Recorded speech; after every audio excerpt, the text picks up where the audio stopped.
council and, embracing that role? Yeah, it's been super exciting. It's crazy that this is my sixth and final year here at Arizona State, but definitely, going out on a high note. We're competing, each and every week, and it's been a magical run so far, and we're just continuing to put in the work to, extend our season. And I talked to your dad yesterday, and he kind of mentioned that you picked up football very young. You were running around when you were 2 years old, so it's clearly been near and dear to you your entire life, and It's been a calling card. But could you kind of just paint the picture for me and walk me through how that kind of love for the game started out for you? Yeah, growing up, I remember, my friends would come over, or cousins, and they would, want to turn on cartoons or movies and stuff like that. But for me, I grew up watching sports, and I grew up watching sports, whether it was basketball, football, watching Kobe, growing up with my dad and everything. So just from a very young age, some people like math, some people like art. For me, it was football.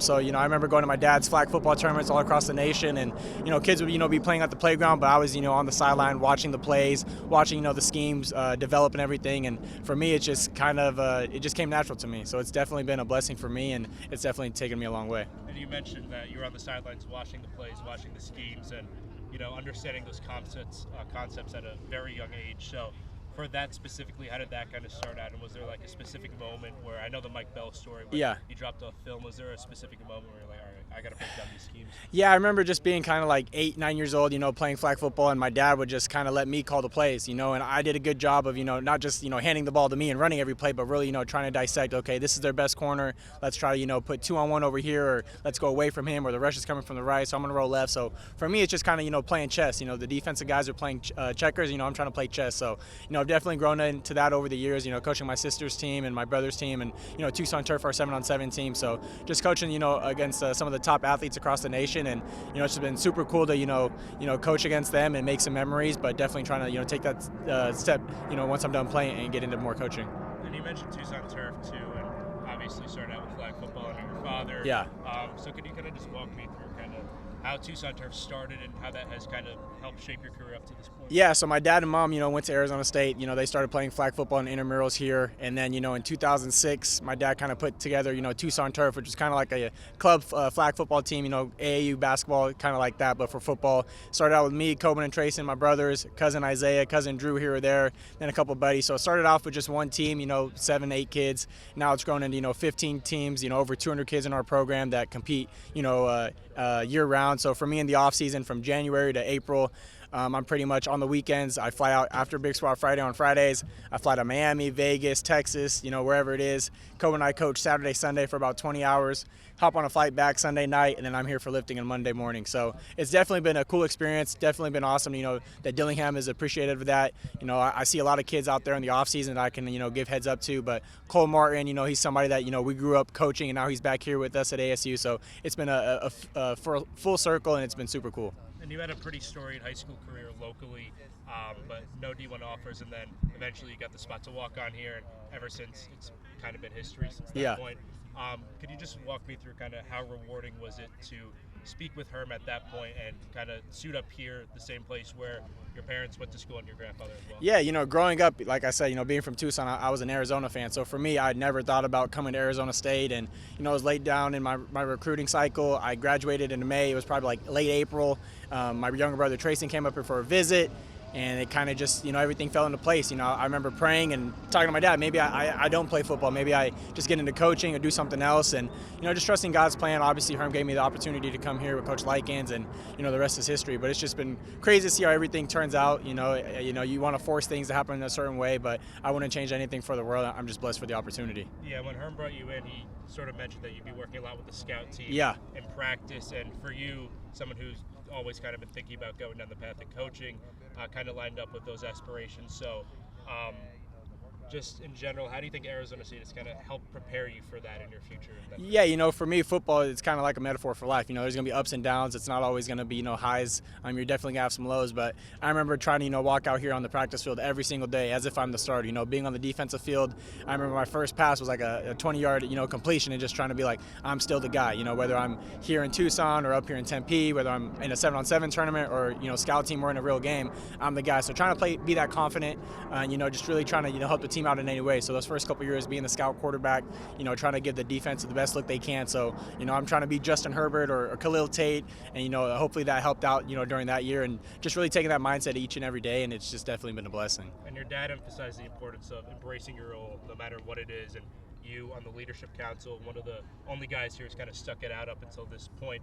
What does it mean to you to sort of embrace that role and at the point that Arizona State's at now? Yeah, I definitely think, for me, I still act as if, I feel like I just got here. I remember, the Kyle Soule and the Merlin Robertsons and the Chase Lucases, and now it's kind of like it's my turn to be those types of guys. So for me, even though I'm not playing, I'm trying to do anything I can to, help guys, in the locker room with classes, prepare them for, Oklahoma State. This crowd's going to be super loud, so we're going to be locked in. Just trying to give anything I can give back to the team and to these coaching staffs. And at the end of the year, just trying to make this a very cool year. And how's it been seeing a guy like Sam come in with the upside that he has, trying to help him out? How's that relationship kind of going? Yeah, it's been exciting. Obviously, when you have a quarterback room, there's only one quarterback. It's not like receivers where there's 3 receivers or 4 receivers on the field. There's one quarterback. But I think our quarterback room, ever since, Jeff and Sam and all those guys have gotten here, we really helped each other out, push each other in spring ball and in summer and in fall camp. And at the end of the day, we want to win, no matter who's the quarterback back there. But I think he's doing a great job, spreading the ball around, using his legs when everything's covered. And I think Coach Arroyo's done a great job of, scheming things up to give our playmakers the ball, and they do the rest. And again, you've talked about your desire to coach in the future.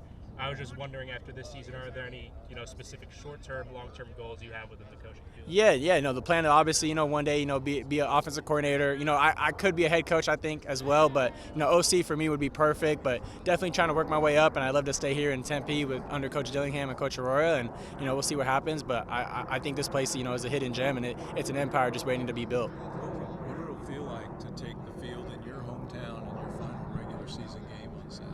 It's going to be, like last week, you couldn't even written it any better, with my family being here, Trayson on the other side, a big home win, going undefeated for the first time since 2004. But now to finish the regular season, down in Tucson, where it all started for me. I grew up going to those home games from the time I was born to 14. But there's going to be a lot of familiar faces, in the crowd.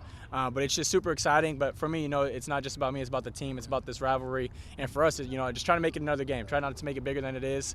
But, hopefully we can go out there and represent and do our thing. And, it'll be a good day. In that vein, just give me your sense of where you sense the team mindset is. How challenging is it to not look past the potential ramifications of a win and just focus in on this one game? Yeah, I think Coach Dillingham has done a great job.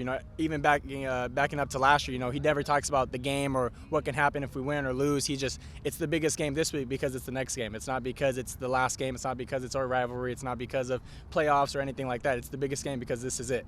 Yeah. So for us, we're treating each game like it's the Super Bowl for us, and just not making it any bigger than it is. And I think that's really helped us the last couple weeks of not getting too high, not getting too low, but it's the next game just because it's going to be a big one. So I think we're just trying to handle our business each day out here, try to win the game here, and obviously Saturday is just the end all for everything. Understanding the perspectives on both sides of this rivalry, the new guys, the transfers, and freshmen into the program, what have you been trying to tell them to understand the importance of this rivalry in this game? Yeah, I just told them, no matter what our record is, their record, it's going to be a battle. Growing up, going to these games, I just always remember, no matter what the records were or who was ranked higher, this and that, it was a battle. You're going to get the very best of each team.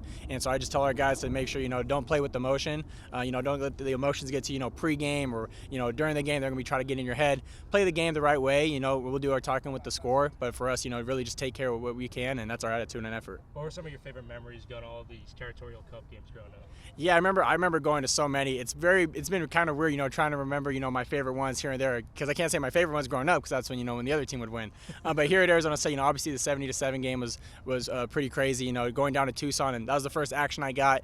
It was awesome, but to not have the crowd there, my family there, it wasn't as cool it was.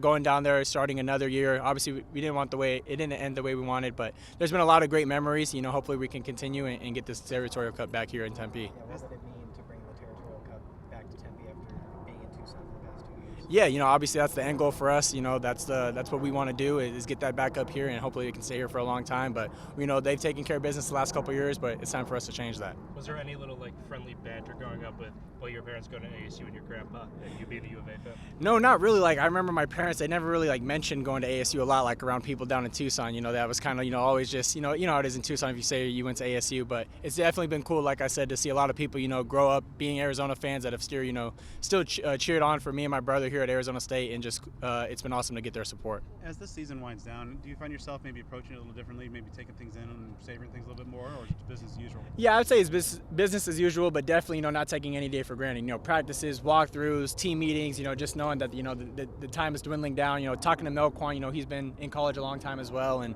we're just very blessed. Maybe our careers didn't go the way we wanted to, but we wouldn't change anything. God brought us here for a reason, and this has been an awesome year to, end on, and it's just exciting to see what we can end up doing. Yep. Appreciate your time.